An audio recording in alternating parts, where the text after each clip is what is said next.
was this dude at this protest? Which one is this? One of the trash baby protests. 15, he's praising North Korea for Princeton. It's a Princeton student.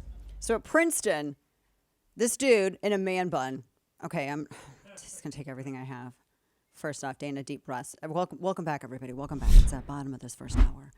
That was a dude in a man bun who would not have been able to... the irony of him dressed as he is with the hairstyle that he has, being in... Here, he's at Princeton, and he gets up there on stage, and he's like, oh, well, I mean, he's praising North Korea because North Korea never established diplomatic relations with Israel, and oh my gosh, but is he familiar with North Korea by chance? So this is what's happening at these protests. You've got these like people that go up there, and they're praising North Korea. They would never have been able to do any of this stuff in North Korea. You literally have to choose a haircut from the Kim Jong-un short stacks little selection of his little menu of haircuts. You know that, right? They don't even allow jeans down there because jeans, ever since the Cold War, is representation of Western freedom. And you can't have that. It's so asinine. This guy with his man bun, which is just a white flag of defeat, I think.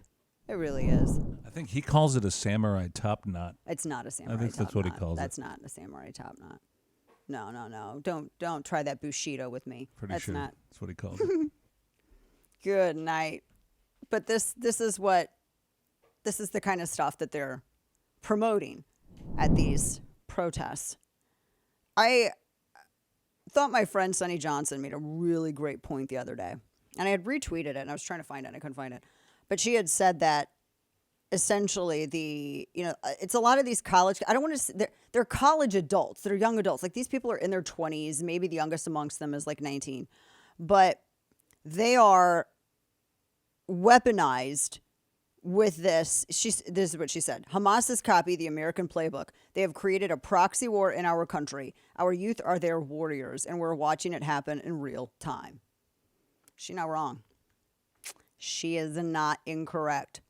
And these college campuses, part of me thinks that they deserve it because they have coddled this. Look at where all this stuff is happening. It happened at the most progressive of universities, right? All the Ivy Leagues, UT in Austin. I mean, out of all of the universities in Texas, and it happens at UT, which is the most progressive university in the state of Texas. These places that used to be champions of speech and of thought, because if any place is where you were going to push boundaries and ask questions, it was going to be on a college campus. And now college campuses have not been how far can you push the envelope in terms of exploration of thought and the exchange of ideals. Now it is all about the hive mind. Cultivating a hive mind. That's exactly what it is. It's Borg. It's not higher education. It's all about cultivating the hive mind. And if you go against it, then you're targeted. And there have been some students pushing back. I mean, in the funniest ways. We had the banana thing earlier, which is hysterical. You had this guy who was, this is how he woke up the pup camp encampment at UCLA. It was at 4:30 in the morning. The one thing I couldn't figure out, did they have an actual rooster or was it just a rooster recording? I don't know. Check this out because this was hysterical. This is 10. Hey, this is not a test. This is rock and roll. Time to rock it from the Delta to the DMZ. Does that sound like an Elvis Presley movie?